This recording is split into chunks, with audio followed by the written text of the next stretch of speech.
दोस्तों, महाभारत के सबसे वीर और दयालु योद्धा कर्ण की कहानी उनके जन्म से ही अनोखी और भावनाओं से भरी हुई है।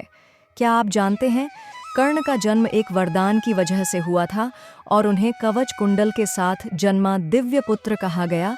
लेकिन आखिर ऐसा क्या हुआ कि उनकी अपनी माँ कुंती ने उन्हें त्याग दिया? आइए जानते हैं इस अद्भुत कहानी को। कहानी शुरू होती है कुंती से। कुंती ने अपनी युवावस्था में महान दुर्वासा ऋषि की सेवा की थी।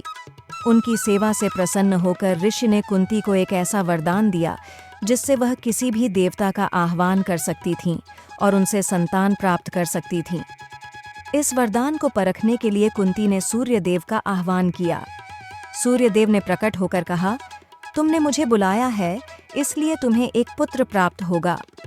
इस प्रकार कुंती को एक पुत्र मिला जो दिव्य गुणों से युक्त था। उनका नाम था कर्ण। कर्ण का जन्म असाधारण था।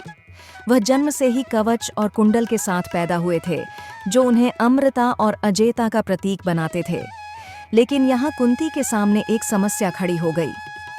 कुंती उस समय अविवाहित थीं और समाज के डर और परिवार की प्रतिष्ठा के कारण वह इस संतान को अपनाने में असमर्थ थीं। भारी मन से उन्होंने कर्ण को एक डलिया में रखा और नदी में बहा दिया। कर्ण को गंगा नदी में बहते हुए अधिरथ नामक सारथी और उनकी पत्नी राधा ने पाया। उन्होंने कर्ण को अपने पुत्र की तरह पाला और इस तरह कर्ण को सूत पुत्र कहा जाने लगा। कर्ण का जन्म भले ही दिव्य था, लेकिन उनका जीवन संघर्ष और बलिदान से भरा रहा।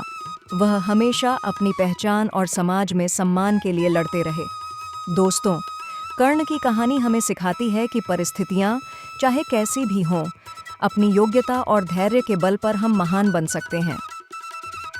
अगर आपको यह कहानी पसंद आई हो तो वीडियो को लाइक करें, चैनल को सब्सक्राइब करें और हमें कमेंट में बताएं कि महाभारत का आपका सबसे पसंदीदा पात्र कौन है। अगले वीडियो में मिलते हैं, तब तक के लिए जय श्री कृष्ण।